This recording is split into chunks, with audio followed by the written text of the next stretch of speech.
Thanks again for joining us. This is the Your Boy Jello podcast, Music, Motivation, and Life. This is going to be part 3 of our conversation with Arbender Robinson, 17-year Broadway actor and vocal coach. We hope you picked up some great tips from the last conversation that we had. And this part is probably the best part of the whole interview because we get a little lighter, a little bit more fun, and a little bit more insight on exactly what Arbender would like to be when he grows up. Kind of funny, kind of hilarious. Hope you enjoy. See you on the other side. If you were a kid, I was going to ask you, what do you want to be when you grow up? But that might actually be a good question. It's a very good question. What do I want to be when I grow up? So here's the thing. This is so funny. If you ask me that question today, yesterday, 5 years ago, 10 years ago, 20 years ago, my answer would be a dad. Like that's what I want to be when I grow up. I just want to be a dad, and not just a dad, but like I want to be like a really, really cool dad and just a really, really good dad. I lucked out that my parents, I think, are amazing. And I just want to put myself in a position where I can deliver that same energy. So that's awesome. Yeah, and that's kind of also why I teach so much and coach so much, because I just feel like I'm mentoring these people kind of like a dad would. So that's my answer to that. It'll that's always cool, man. Yeah, very cool. And I can tell you, it is pretty damn fun. I'm sure it is. It's a blast. And for those of you that don't know, I've got 2 little rugrats and actually homeschooling now. Fun. Anyway. So, all right. So this is an interesting question. I'm going to try to keep this on my pad for future folks. If someone was going to make your life into a movie, who would play you? Or who would you want to play you? If someone was going to make my life into a movie, does the person have anybody you want? Anybody. Well, here's the thing. You're gonna laugh at this. Or maybe you're not gonna laugh at this. If someone's gonna make my life into a movie, I would want Jaden Smith to play me. No shit. Oh, excuse me. Oh man, I just ruined the whole podcast. No, I'm joking. The whole thing. No, I would. Yeah. I mean, a few years ago, I would have said Will Smith, but now I'm thinking Jaden. Like, don't sleep on Jaden. Like, he's a really good actor. He's a good actor, and there's this like vulnerable sensibility about him that you can just see in his eyes that's already there, that if someone were to play me, I would want them to have that kind of magic that draws people in that way. So yes, please. I think that's a good one, actually, man. I think when I saw him in the new what was it, The Karate Kid, I think it was, he killed that part. Yeah. He really did. I mean, it was believable to me, and I'm the 80s Karate Kid dude. So, and I'm sure you were too. So it was like, I was like, so that's really, really interesting. Oh yeah. I watched that Karate Kid like reboot with total skepticism, because I was like, you're never gonna top, but no, it was good. So I agree with you. 100%. I think you have to when they do reboots like that. You gotta, I mean, you want to be open-minded, but you're like, I remember the characters, I remember the storyline. You're hoping it wasn't too far from it. Yep. Right. So, here's another one for you. Okay. What's your perfect Sunday afternoon look like? Now, obviously, this was a question that was going to be for you when everything before went down, but. Right. So I'll answer it in both ways. So a perfect Sunday afternoon for me, pre-pandemic, I was in the Book of Mormon on Broadway at the time. So it was really what would happen before the show and what would happen between shows, and then what would happen after the show. So before the show, we get to the dressing room kind of early, turn on gospel music, and have our like Sunday fun fest before the show began. Between shows, we would either play video games together, watch something super important on television, or me and my dressing room buddies would just take like the longest, greatest, most beautiful nap ever. But just there was just such an energy of like love and brotherhood in our dressing room. So like having that moment. And then afterwards, Sunday, everyone on our side of the building would gather in our dressing room. And after the show Sunday night, we just have a little party, like celebrating the week, giving us the energy to go into the next week, being grateful that we were on Broadway and were able to complete the whole week. And we'd have like a little, like, 1 hour, hour and a half soiree gathering, and then we all go home. So that's like a perfect Sunday for me. A perfect Sunday for me now, what I didn't realize before the pandemic is that there's so much life that I missed out on being on Broadway. Right? Because my nights and my weekends were always spent in the theater. So there are like these family Facebook chats that happen for my family that I've always had to miss because I was on stage. So I'm able to be a part of that. There are always these great things that come on TV that I'm able to watch. So Sundays now for me have really just become like this moment where I can live like a regular person and just like catch up on TV and do nothing, like veg out, plan my week and do those things. So I'm able to appreciate that as well. But in the summer, a perfect Sunday would be just getting outside in the yard and working in the garden and planting flowers and vegetables and all that kind of good stuff. So that's like 3 versions of Sundays, right? Sunday during shows, Sunday when I'm not doing shows, and then a Sunday in the summer when the weather's better. So there you go. 3 answers to 1 question. Boom. That's great. That's great. So we're going to wind down here. This is the Your Boy Jello podcast and the Music Motivation in Life. Right now we're interviewing Arbender Robinson. Once again, AJ. Cool dude. He's a coach. He's an actor. He's a triple threat.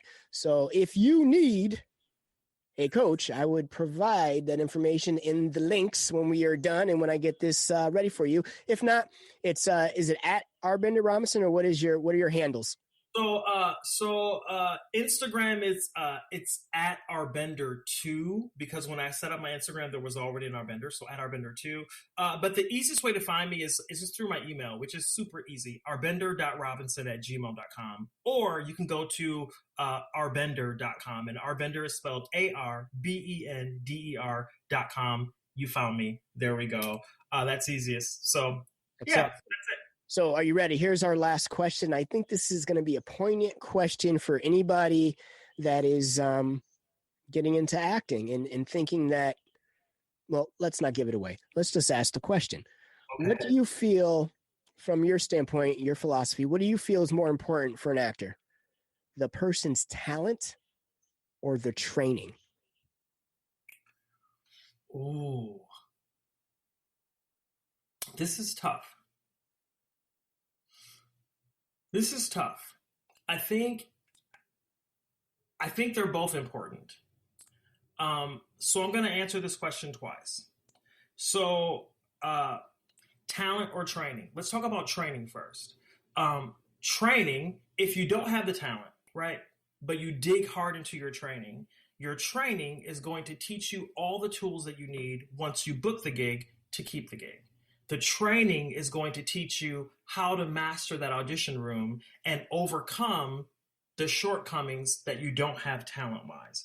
The training is also going to teach you how to be the kind of performer that people want to work with, right? Because if you're the kind of performer that we want to work with, I can get over the fact that, you can't kick your face when you kick, but if you can kick 90 degrees and I want to work with you, guess what? I'll put you in the back. I'll put you in the side. I won't put you in that number, whatever. I'll change the choreography, right? So your training can teach you all of those things. Now, let's talk about the talent. If you have the raw talent, right, but you don't have the training, how is that important? Well, if you have that raw talent, there's a natural passion inside of you that is going to be infectious, right? That people are going to want to celebrate, right? If you have that raw talent, sometimes your ignorance, not having the training, will put you in situations that your training may have told you, hey, you know what? You're not a tenor, so don't try and sing that song. But your raw talent says,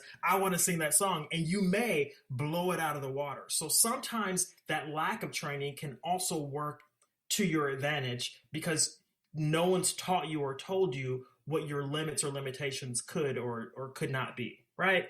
I think they both have value. I think the ideal world would be to find that balance of talent and training to make this perfect package. But I truly believe that there is a way to have a successful career if you just have the training, or have a successful career if you just have the raw talent.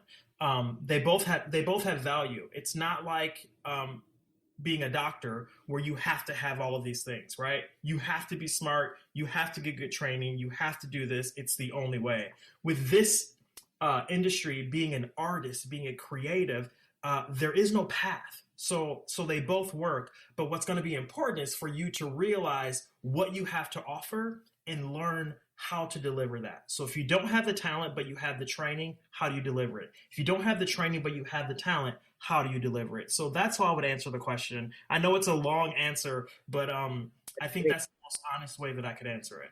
That's great. That's an awesome answer. And you're right. It's one of those. And you see it a lot too. I mean, you see it everywhere.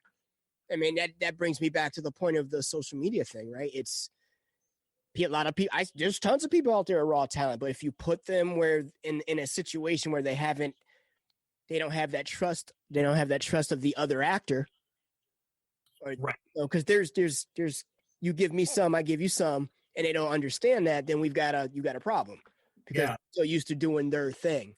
Yeah, this is why I like the voice. This is why I like the voice so much, because I mean, a number of those people have amazing training, like they're amazing. But there are some people that don't have the training, but they have the talent. And through the voice, they're getting intense training every single episode from all different kinds of people, all different artists. And I think that, that helps bridge that gap. I think a lot of people don't realize that they get that. And that's why those shows are so good. Idol and Voice. I mean, they're not going in blind. They're busting their butt all week or whenever the show is going to be aired up until that point to hit those notes and to have that swag. Or somebody says to them, well, try this. They never thought about it, and it just brings them to another level. 100%, man. I agree with you 100%. Yeah. And we're going to leave with this. I said I was going to leave. I got one more question. I haven't seen you in a while. I gotta blow it up now because it's gonna. I have to, when I do all the post stuff, it's gonna be more fun for me, anyways, because I get to hear it all over again. But when the stress level of getting into acting, like if somebody's about to thinks they're interested in doing something, where would you say for them to look or find their niche or whatever it is they want to do, sing, act, dance, whatever it is? What would be a good place for them to start? Is it instruction right away, or should they just go get their headshots done right away and then do the instruction? Or because I know a lot of people, one, don't have the money, two, it's really hard to do that now anyways. But three, when this is all done, what kind of information or guidance can you give somebody that's a greenhorn getting into the game? Here's the thing. This is so interesting. We have this thing called the internet. And we have this thing called YouTube or Facebook or Instagram. Here's the interesting thing is that there's so much information out there, right? Just the other day, I read another book on acting. And then there was a moment in the book that I was like, I don't quite understand what they're saying here. I literally typed it into YouTube. I typed in the question and who wrote the book, and there were like 6 videos of other acting professors breaking down that moment of the book. So I went down this rabbit hole of watching different professors break down this moment of the book. So if you decide that this is something that you want to do, and you don't know where to begin, I would begin there. Because everything is there, right? You can hear some of your favorite actors talk about it. You can hear great teachers talk about it. You can then go and view performances and then just kind of get an idea of where you want to begin, and then take that advice and figure out where you want to go from there. I mean, there's this guy I work with, his name is Justin Stoney. For people that want to be a singer, he has this thing on YouTube called Voice Lessons to the World or something like that, where every week he literally gives a voice lesson on YouTube. So if you want to learn how to sing, it has ways to practice and scales, and like breaks down all of these musical terms that you'll eventually need to know. It's just right there online. He has like 200 plus episodes. So That's it's like awesome. It's Voice Lessons to the World. So like everything is there. So I would say if you're brand new and you don't know where to begin at all, I would start there, because in a video, you're going to see it, you're going to hear it, you're going to be able to read it, and like everything is there in one place. And then that'll help you kind of decide where you want to go from there. So I would say just use your social media. It's all there. Yeah, I mean, there's like Instagram live things that are happening all the time where people are talking about the industry, giving tips, giving acting classes. I would start there and then figure out where you want to go. So that makes, like you said in the beginning, don't throw all your eggs in one basket, because I've seen folks do that. And, you know, a lot of folks get hyped up and pumped. They spend their money and then they realize, you know, it's a fight. It really is. And you have to be, I think, in all artists, creatives, musicians and actors, I think you have to get to the point too where you don't beat yourself up and you actually allow yourself to grow that way. And that's a great point. That's a really great point. Yeah. The other thing that I'll add really fast too is that unfortunately, being an artist of any sort is kind of an expensive endeavor. There are expenses involved, and there's really no way around it. So I say if you're beginning, if you're just starting and trying to say, is this really what I want to do?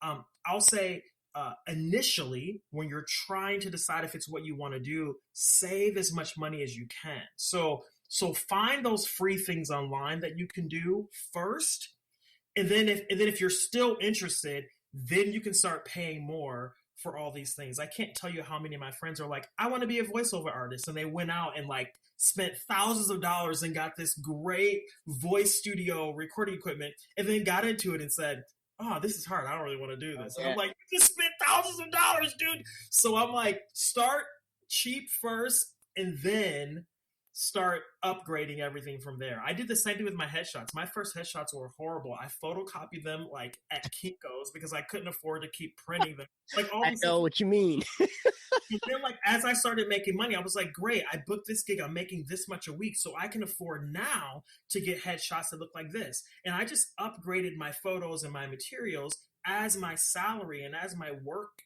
started to upgrade itself. Then I upgraded. You know, someone said, dress for the job or present yourself for the job that you want. So once I got to this level, I knew that my materials then had to be at this level. And that's just what I just kept doing, just stepping up my materials. Once my job level met my materials, I just stepped it up another notch. And that's just what I keep doing. And it worked.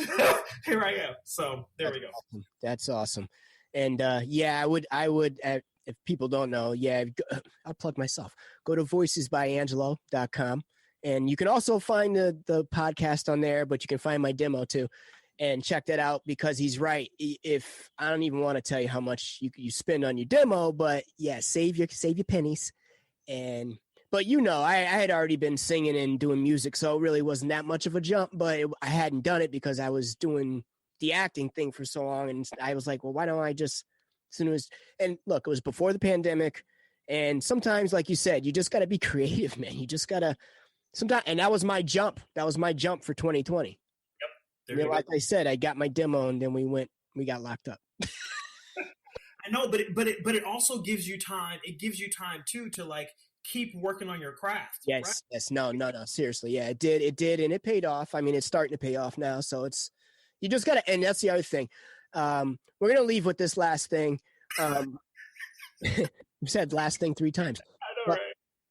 Let's just say, be patient, and that's the only thing that I can tell you. Be very patient with what you're doing, and reach out for help. That's the reason why, like, I randomly got in touch with you for that my buddy, the guy I met with the music thing. So you got to network, guys. You got to network, and don't be afraid to reach out, because you never know. Right. Oh, and be consistent. Yes, that's the best. So I'm going to keep you here. Let me turn this off. You guys, thanks very much. I know there was only a couple of you. First time I've actually done this. So Arbender Robinson, arbender.com. If you want more information about what he's doing and what he's up to, maybe you want to be coached by him, or he can give you some insight of actually what he does and how he can help you become a better performer. And that's it. I'll see you guys away on IG, and I'll keep you here, Arbender, on the